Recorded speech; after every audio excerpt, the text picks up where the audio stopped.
AB news కు స్వాగతం. ముందుగా ముఖ్యాంశాలు. అంతర్రాష్ట్ర దొంగల ముఠా అరెస్టు. వాహనాలను ఎత్తుకెళ్తున్న ముఠాను అదుపులోకి తీసుకున్న పోలీసులు. మీడియా సమావేశంలో కేసు వివరాలు వెల్లడించిన ఎస్పీ అఖిల్ మహాజన్.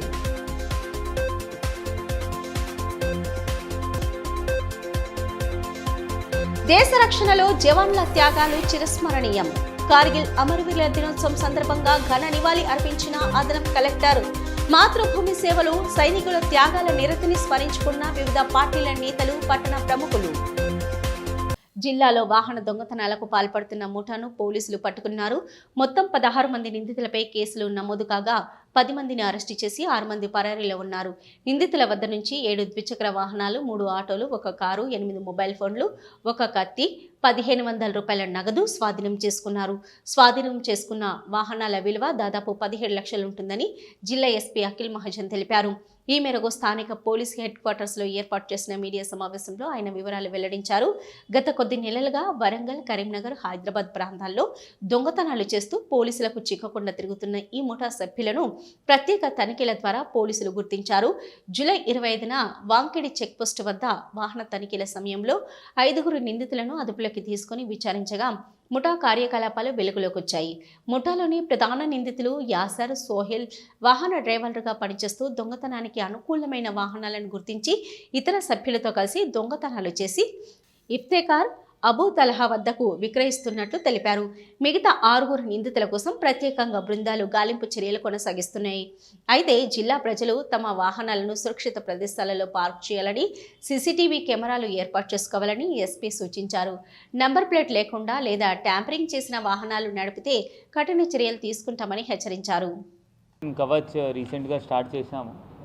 దానిలో దాదాపు 3, 4, 5 చెక్ పోస్ట్ ఎవ్రీడే మనం ఏర్పాటు చేశాము. 21st నైట్ ఈ ఆదిలాబాద్ రిమ్స్ దగ్గర ఒక ఆటో దొంగతనం అటెంప్ట్ చేస్తే మన వాళ్ళు ఆ చెక్ పోస్ట్ వాళ్ళకు చూసి వాళ్ళు పారిపోయారు. కొంచెం చేసాము, బట్ ఆ నెంబర్ క్లారిటీ రాలేదు. దాని తర్వాత మళ్ళీ వీళ్ళు ఆ ధైర్యం తీసుకొని 24th ఆఫ్టర్నూన్ మళ్ళీ మన ఏరియాలో వచ్చి దొంగతనం అటెంప్ట్ చేశారు. అది కూడా సక్సీడ్ కాలేదు. అప్పుడు మనం చెక్ పోస్ట్ వాళ్ళు ఇక్కడ నెరిడిగొండలో వాళ్ళకి ఆపదానికి ట్రై చేస్తే, ఎందుకంటే అప్పుడు పీసీఆర్ నుంచి మొత్తం 1 నెంబర్ వైరల్ చేశాము. ఆపదానికి ట్రై చేస్తే కొంచెం ఇబ్బంది పెట్టుకున్నారు. ఆ తల్వారు ఉంటే ఆ తల్వారు కూడా తీసి మన వాళ్ళకి బెదిరించారు. దాని తర్వాత అప్పుడు ఆ బండి నెంబర్ కొంచెం మనకి దొరికినాయి. ఆ బండి నెంబర్ మొత్తం మనం క్లారిటీ తీసుకున్నాము. ఒక హోమ్ గార్డ్ బండి, దానికి వీళ్ళకి కిరాయిలు ఇచ్చారు. నెక్స్ట్ డే మళ్ళీ వీళ్ళు నిన్న మళ్ళీ సక్సీడ్ కావట్లేదు, మళ్ళీ దొంగతనం చేయాలి అంటే మళ్ళీ వచ్చారు. అప్పుడు మన ఇన్ఫర్మేషన్లో, ఎందుకంటే మొత్తం డీటెయిల్స్ వచ్చినాయి, చెక్ పోస్ట్లో ఆ ఫారెస్ట్ చెక్ పోస్ట్లో వీళ్ళకి పట్టుకోవడం జరిగింది. అప్పుడు వాళ్ళు 5 వచ్చారు. వీళ్ళు 5 లీడర్ యాసీర్తో సహా వచ్చారు. వీళ్ళ పని ఏంటి అంటే, వీళ్ళ నిర్మల్ చెందిన వాళ్ళు. వీళ్ళ మెయిన్ పని ఏంటి అంటే డిస్ట్రిక్ట్స్ తిరిగి నైట్, డే టైం ఎక్కడైనా బైక్స్, ఆటోస్ పార్క్డ్ ఉంటే అది దొంగతనం చేయాలి. దీనిలో ఈసారి కూడా ఇలా వచ్చినప్పుడు మొత్తం ప్లాన్ చేసి వచ్చారు, బట్ 2 సార్లు ఫెయిల్ అయినాయి. 3rd టైం మనం పట్టుకోవడం జరిగింది. దీనిలో 5 పట్టుకోవడం జరిగింది అదే స్పాట్లో. యాసిర్, అక్బర్, ఉమర్, ఫారూక్ అండ్ అబ్దుల్. వీళ్ళు కత్తి తీసుకొని వస్తారు. వరంగల్, నిజామాబాద్, మేడ్చల్, కరీంనగర్ ఇట్లయినా వేరే వేరే జిల్లాలో పోయి దొంగతనం చేస్తారు. దొంగతనం చేసి మళ్ళీ రిటర్న్ వస్తారు. వీళ్ళకి ఇంకా 5 ఒక గ్యాంగ్, ఇంకొకటి గ్యాంగ్ వీళ్ళ పట్టుకున్న తర్వాత వాళ్ళు కూడా పట్టుకోవడం జరిగింది. దానిలో సోహేల్ ఒకరు ఉన్నారు, యాసిర్ ఫస్ట్ పట్టుకున్నాము చెక్ పోస్ట్లో. ఇంకొక సోహేల్ మెయిన్ గ్యాంగ్ మెంబర్ ఉన్నారు, అతను కూడా పట్టుకోవడం జరిగింది. ఈ ఇద్దరు ఆల్మోస్ట్ 15 to 20 మెంబర్స్ వీళ్ళు కలిపి ఇదే ప్లాన్ చేస్తున్నారు, ఇదే చేస్తారు. దీనిలో కూడా మళ్ళీ తర్వాత మనం సోహేల్, నజీర్, ఆజమ్, ఇఫ్తేకార్ అండ్ అబ్దుతుల్లా వీళ్ళకు పట్టుకోవడం జరిగింది. ఇప్పుడు వీళ్ళందరికీ 10 మందికి జైలు పంపడం జరుగుతుంది. వీళ్ళ నుంచి దాదాపు 7 బైక్స్, 3 ఆటోస్ రికవర్ అయినాయి. ఈ అన్ని బైక్స్, ఆటోస్ మేడ్చల్, కరీంనగర్, వరంగల్, నిజామాబాద్ అట్లయిన ఏరియాలో దొంగతనం చేసి ఇక్కడ లోకల్, అది కూడా బెహన్సాలో అబ్దుతుల్లా మరియు ఇఫ్తకార్ వీళ్ళకి అమ్మడం జరిగింది, వాళ్ళకి కూడా రిసీవర్లో పెట్టుకోవడం జరిగింది. వాళ్ళకు కూడా మొత్తం మెకానిక్ లాగా మొత్తం అన్ని డీటెయిల్స్ మారుతారు. అండ్ ఈ కాకుండా వీళ్ళ గ్యాంగ్ మెంబర్ ఆల్రెడీ 5-6 జైల్లో ఉన్నారు. ఇంతకుముందు ఎక్సైజ్ కానిస్టేబుల్ నిజామాబాద్లో గుద్ది ఆమెకి చంపడం జరిగింది. దానిలో కూడా వీళ్ళే గ్యాంగ్ మెంబర్, వీళ్ళే గ్యాంగ్ నుంచి చెందిన వాళ్ళు ఉన్నారు 5. సో ఇప్పుడు 10 మందికి పట్టుకోవడం జరిగింది. పాత కేసెస్ కూడా ఎక్కువ వీళ్ళపైన కాలేదు, కొన్ని ఉన్నాయి, ఎక్కువసారి వీళ్ళు పోలీస్ దృష్టిలో రాలేదు. ఇప్పుడు ఒక మంచి వీళ్ళపైన సస్పెక్ట్ షీట్ మనం ఓపెన్ చేసి నిర్మల్ జిల్లాకి పంపడం జరుగుతుంది. దయచేసి అందరితో మనవి, ఈ ఫస్ట్ మీ వెహికల్స్కి నంబర్ ప్లేట్ పెట్టండి. ఇప్పుడు హోంగార్డ్ పైన కూడా మనం యాక్షన్ తీసుకుంటాము, ఎందుకంటే వీళ్ళ కిరాయికి ఇచ్చారు వెహికల్. మరియు ఆ నంబర్ ప్లేట్ కూడా సగం ఉంది, దానికి ఆ సగం నంబర్ వల్ల మనం పట్టుకోవడం ఇంకా డిలే అయింది, ఇంకా తొందరగా పట్టుకోవచ్చు. వీళ్ళ ఏం చేస్తారంటే ఒక వెహికల్ కిరాయిలో తీసుకుంటారు, వాళ్ళకి చెప్పరు ఎందుకు తీసుకుంటున్నారు. కిరాయిలో తీసుకొని వేరే జిల్లా ఆసిఫాబాద్, ఆదిలాబాద్ ఇక్కడ ఇప్పుడు వచ్చినప్పుడు వీళ్ళు యాక్చువల్గా ఆసిఫాబాద్ పోవాల్సింది ఉండే, ఆ ఉత్నూరు వైపు నుంచి ఆసిఫాబాద్ పోయి అక్కడ దొంగతనం చేసి వీళ్ళ ప్లాన్ ఉండేది. సో వీళ్ళు వేరే జిల్లా హైర్డ్ వెహికల్లో పోయి ఇట్లయినా లోన్ అయిన వెహికల్స్ దొంగతనం చేస్తారు. ఇంకా కూడా కొన్ని చేసి ఉండొచ్చు, టైం తక్కువ వల్ల మనం ఇంటరోగేషన్ చేయలేదు. ఇప్పుడు మళ్ళీ పోలీస్ కస్టడీ పెట్టుకొని ఇంకా మనం వెహికల్స్ ఏమైనా ఇంకా దొంగతనం చేసి ఉన్నాయంటే అది కూడా ఐడెంటిఫై చేస్తాం. దేశ రక్షణ కోసం కుటుంబాలను వదిలి రక్షణగా ఉన్న సైనికుల త్యాగాలను ప్రతి ఒక్కరూ స్మరిస్తూ వారిని గౌరవించాలని అదనపు కలెక్టర్ ఆర్ఎస్ చిత్రు అన్నారు.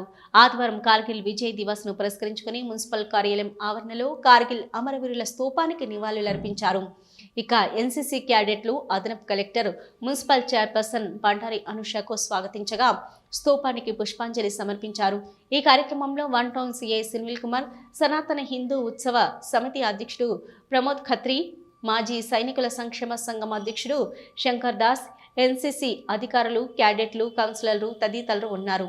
ఈ సందర్భంగా అదనపు కలెక్టర్ ఆర్ఎస్ చిత్రు మాట్లాడుతూ దేశ రక్షణలో తమ ప్రాణాలను లెక్క చేయకుండా సైనికులు శత్రువులతో పోరాడుతున్నారన్నారు. 1999 జూలై 26న కార్గిల్ విజయం సాధించామన్నారు. దేశ రక్షణకు కుటుంబాలను వదిలి సరిహద్దుల్లో ఉంటూ త్యాగాలు చేస్తున్న వారిని గౌరవించడం అందరి బాధ్యతన్నారు. దేశంలో ఎలాంటి అసమానతలు, భేదాలు లేకుండా కలిసికట్టుగా ఉంటే శత్రువులు కూడా దేశాన్ని విచ్ఛిన్నం చేయలేరన్నారు. దేశ భూభాగం శత్రువుల చేతుల్లో వెళ్లనివ్వకుండా ఎంతో మంది సైనికులు ప్రాణాలను అర్పించి విజయం సాధించారని మున్సిపల్ చైర్పర్సన్ అనుష తెలిపారు. అమరుల త్యాగాలను ప్రతి ఒక్కరూ స్మరించాలని కోరారు.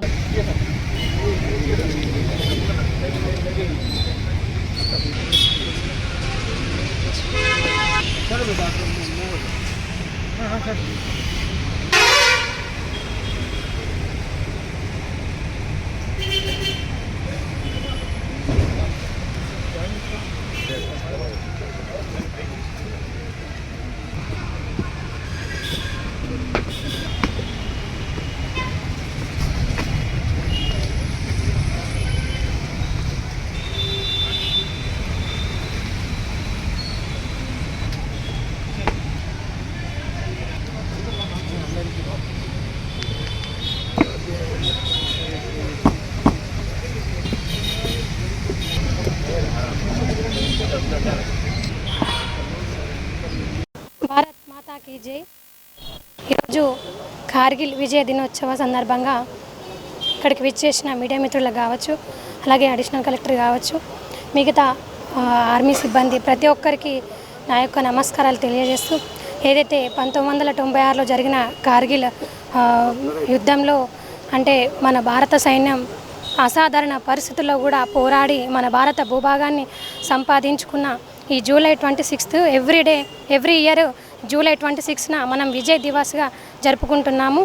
దీని సందర్భంగా వారి యొక్క త్యాగాలను, వారి యొక్క ధైర్య సాహసాలను మర్చిపోకుండా ఎవ్రీ ఇయర్ 26న జరుపుకుంటాం. కాబట్టి మరొకసారి అందరికీ నా యొక్క కార్గిల్ విజయ్ దివస్ శుభాకాంక్షలు తెలియజేస్తున్నాను. విజయ దినోత్సవం సందర్భంగా మన ఆదిలాబాద్ జిల్లాలో వారికి విజయ దినోత్సవం జరుపుకోవడం జరిగింది. అందులో మనకి 1999 జూలై 26న భారతదేశ సైన్యం పాకిస్తాన్లో విజయం సాధించినందుకు ప్రతి సంవత్సరం ఈరోజు మనం విజయోత్సవ దినోత్సవం జరుపుకోవడం జరుగుతుంది. అందులో భాగంగా ఈరోజు కూడా మన ఆదిలాబాద్లో జరిగినాం.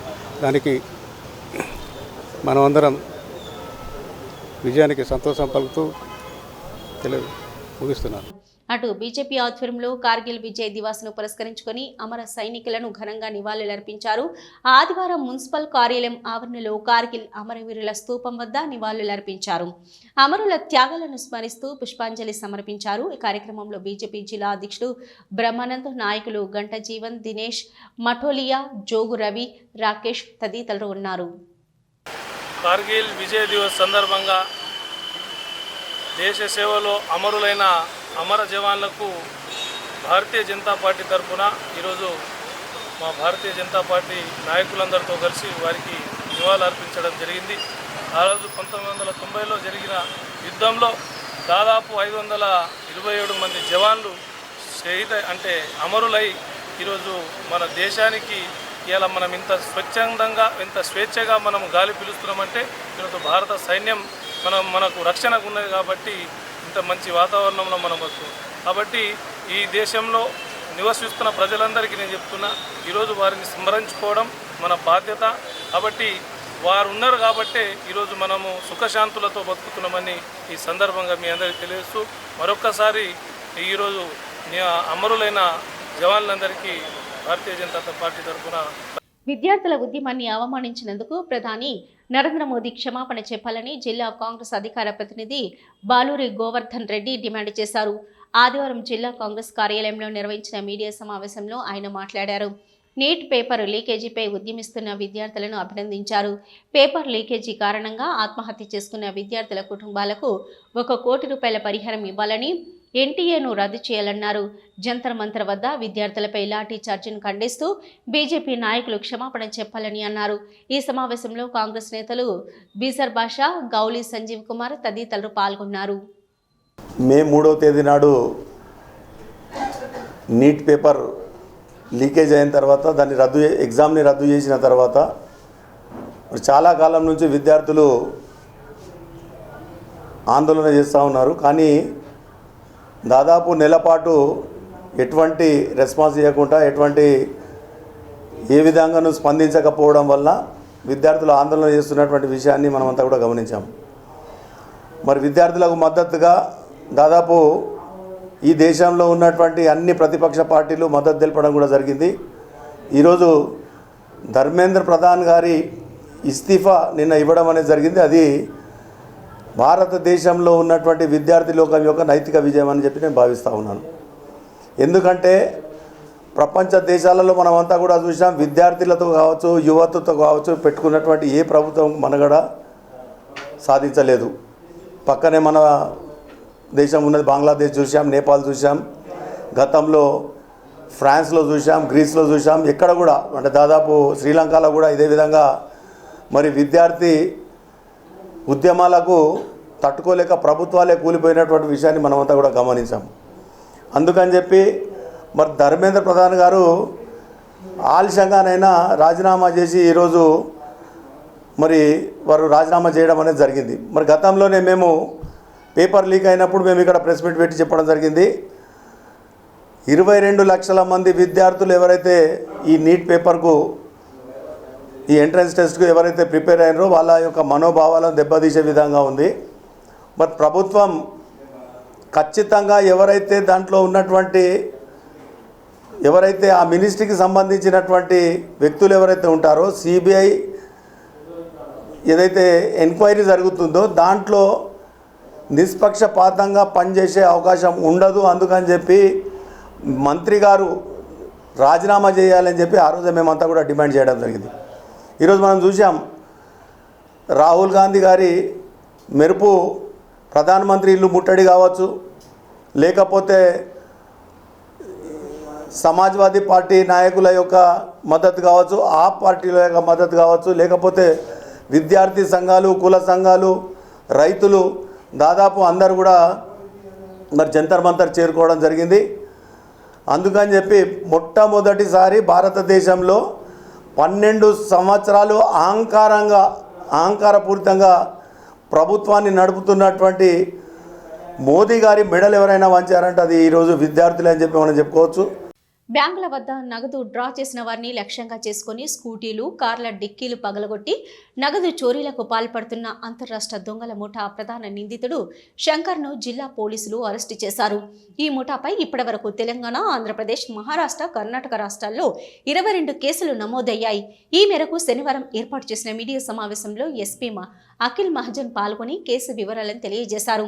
గత నెల ఆదిలాబాద్ పట్టణంలోని ఐడిబిఐ బ్యాంకు వద్ద నగదు డ్రా చేసిన వ్యక్తిని వెంబడించి నేతాజీ చౌక్ సమీపంలో పార్కు చేసిన స్కూటీ డిక్కీ పగలగొట్టి 3 లక్షల రూపాయల నగదు అపహరించిన కేసును పోలీసులు ఛేదించినట్లు ఎస్పీ తెలిపారు. దర్యాప్తులో శంకర్ తన సహచరులతో కలిసి బ్యాంకుల వద్ద నగదు డ్రా చేసిన వారిని గమనించి వారు వాహనాల్లో నగదు ఉంచి వెళ్లిన సమయంలో డిక్కీలు, కార్ల అద్దాలు పగలగొట్టి నగదు దోచుకునే పద్ధతిని అనుసరిస్తున్నట్లు వెల్లడైందన్నారు. నిందితుడు కర్ణాటకలోని భద్రావతి నుంచి వచ్చి పలు రాష్ట్రాల్లో చోరీలకు పాల్పడినట్లు ఒప్పుకున్నాడన్నారు. నిందితుడి వద్ద నుంచి 1,80,000 నగదు, ఒక సెల్ ఫోన్ స్వాధీనం చేసుకున్నారు. పరారీలో ఉన్న శేఖర్, శ్రీనివాస్, సంజీవ్, సాయి కోసం ప్రత్యేక బృందాలు గాలింపు చర్యలు చేపట్టాయని పేర్కొన్నారు. బ్యాంకుల నుంచి నగదు డ్రా చేసిన తర్వాత వాహనాల్లో ఉంచి నిర్లక్ష్యంగా వెళ్లవద్దని, అనుమానాస్పద వ్యక్తులు కనిపిస్తే వెంటనే పోలీసులకు సమాచారం ఇవ్వాలని ఎస్పీ ప్రజలకు సూచించారు. ఈ కేసును ఛేదించిన పోలీస్ సిబ్బందిని ఎస్పీ అభినందించారు. సమావేశంలో డీఎస్పీ ఎల్ జీవన్ రెడ్డి తదితరులు పాల్గొన్నారు. ఒఫెన్స్ అయింది 447/2026 గత 20-25 రోజుల క్రితం. దానిలో వాళ్ళు ఒక పర్సన్ పేరు కలీం పేరు అయినా ఒక బ్యాంక్లో పోయి అతను 3 lakh రూపీస్ విత్డ్రా చేస్తారు. అది విత్డ్రా చేసిన తర్వాత అతను నమాజ్ చదవడానికి ఈద్గా పోతారు. అదే క్రమంలో ఇద్దరు అన్నోన్ అక్యూజ్డ్ అక్కడ పోయి ఇతను స్కూటీ డిక్కీలో ఇతను అమౌంట్ పెడతారు 3 lakh. ఆ డిక్కీ నుంచి ఇద్దరు అన్నోన్ పర్సన్స్ అక్కడ డిక్కీ ఓపెన్ చేసి దొంగతనం చేసి వెళ్ళిపోతారు. దాని తర్వాత కూడా వాళ్ళు అక్కడ ఫస్ట్ టీ తాగుతారు పక్కన టీ షాప్లో.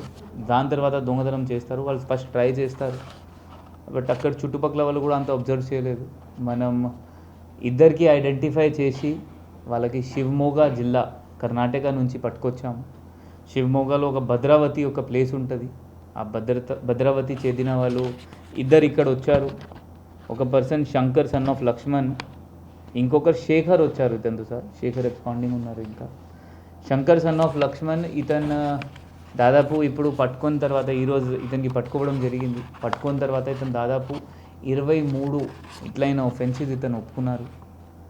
ఇతను ఇక్కడ మన జిల్లాలో వీళ్ళు చందర్పూర్లో ఒక బైక్ రామ్నగర్ ఏరియాలో బైక్ దొంగతనం చేసి 50,000 రూపీస్ ఇట్లా అటెన్షన్ డైవర్జన్ చేసి మన జిల్లాలో వచ్చారు. మళ్ళీ దొంగతనం చేసి మళ్ళీ రిటర్న్ వెళ్ళిపోయారు. ఇదే దారిలో తెలంగాణలో దాదాపు 11 ఒఫెన్సెస్ వీళ్ళు ఒప్పుకున్నారు.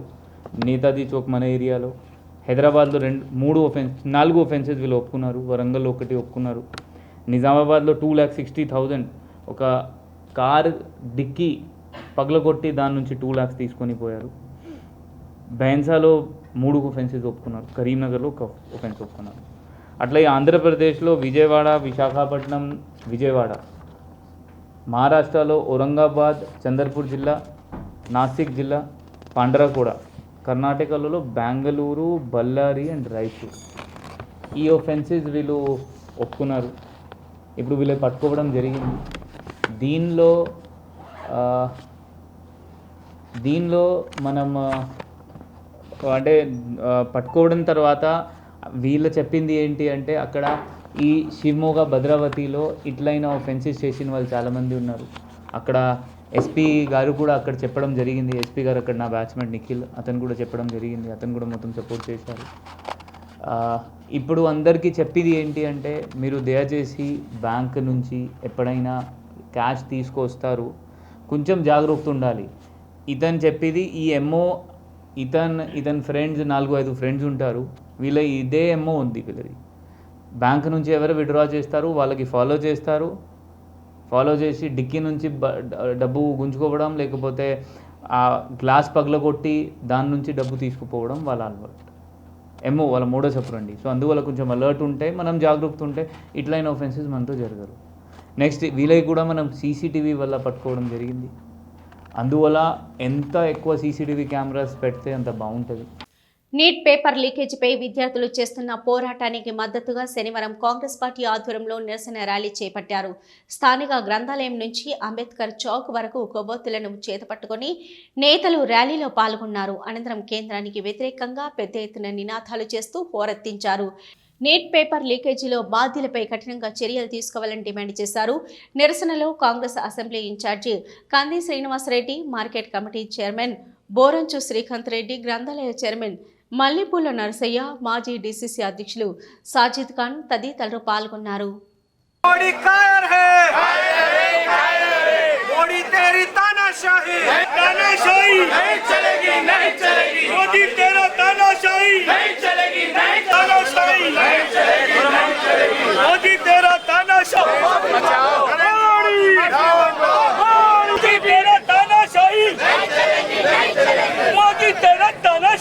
నీట్ పరీక్ష 20 లక్షల మంది విద్యార్థులు రాస్తే ఆ పేపర్ లీకేజీకి కారణమైన వాళ్ళు నరేంద్ర మోడీ క్యాబినెట్లోని విద్యాశాఖ, మానవ వనరుల శాఖ, అభివృద్ధి శాఖ మంత్రి ధర్మేంద్ర ప్రధాన్ గారిని రాజీనామా చేయమని ఒక న్యాయమైన డిమాండ్ని కోరితే విద్యార్థులు దాదాపు 5 లక్షలకు పైగా విద్యార్థులు ఢిల్లీ వీధుల్లో స్వచ్ఛందంగా వచ్చి పాల్గొంటే నిరసనలో తెలివితక్క ప్రభుత్వం, దద్దమ్మ ప్రభుత్వం ప్రజలని లాఠీలతో, విద్యార్థుల్ని లాఠీలతో కొట్టించి ఏలాలనుకుంటున్నది. దుర్మార్గమైనటువంటి నరేంద్ర మోడీ పాలనకు గోరీ కట్టాల్సినటువంటి సమయం ఆసన్నమైంది. మావల మండలం స్థావరంతో పాటు జిల్లా కేంద్రంలోని టైలర్స్ కాలనీలో చేపడుతున్న ఎస్ఐఆర్ ఓటర్ జాబితా సవరణ ప్రక్రియను ఆదిలాబాద్ వ్యవసాయ market committee chairman Boranchu Srikanth Reddy ఆదివారం పరిశీలించారు. ఈ సందర్భంగా పోలింగ్ స్టేషన్ల వారీగా జరుగుతున్న ప్రక్రియ వివరాలను ఆయన స్వయంగా అడిగి తెలుసుకున్నారు. గడువులోగా ఎస్ఐఆర్ ప్రక్రియలో ఫారాలు నింపకపోతే ఓటు పోయే ప్రమాదం ఉందని బిఎల్ఓలు, కాంగ్రెస్ పార్టీ శ్రేణులు అప్రమత్తంగా ఉండాలని సూచించారు. రానున్న రోజుల్లో ప్రభుత్వం అందించే ప్రతి సంక్షేమ పథకం ఓటు హక్కు వినియోగంపైనే ఆధారపడి ఉంటుందని, ఓటు హక్కును వినియోగించుకొని వారికి ప్రభుత్వ పథకాలు అందవని ఆయన స్పష్టం చేశారు. ఈ కార్యక్రమంలో సావర్గం sarpanch Srinivasa Reddy, AMC member Prabhakar, Venkatesh, రెంట్ల Rajanna, SK Aleem, Ganganna తదితరులు పాల్గొన్నారు. ముఖ్యాంశాలు మరొకసారి చూద్దాం. అంతర్రాష్ట్ర దొంగల ముఠా అరెస్టు, వాహనాలను ఎత్తుకెళ్తున్న ముఠాను అదుపులోకి తీసుకున్న పోలీసులు.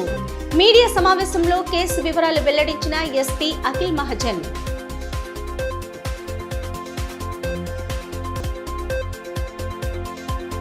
దేశ రక్షణలో జవాన్ల త్యాగాలు చిరస్మరణీయం. కార్గిల్ అమరవీరుల దినోత్సవం సందర్భంగా ఘన నివాళి అర్పించిన అదనపు కలెక్టర్. మాతృభూమి సేవలు, సైనికుల త్యాగాల నిరతిని స్మరించుకున్న వివిధ పార్టీల నేతలు, పట్టణ ప్రముఖులు. ఇవి ఈనాటి వార్తలు. చూస్తూనే ఉండండి ఏడీబీ న్యూస్.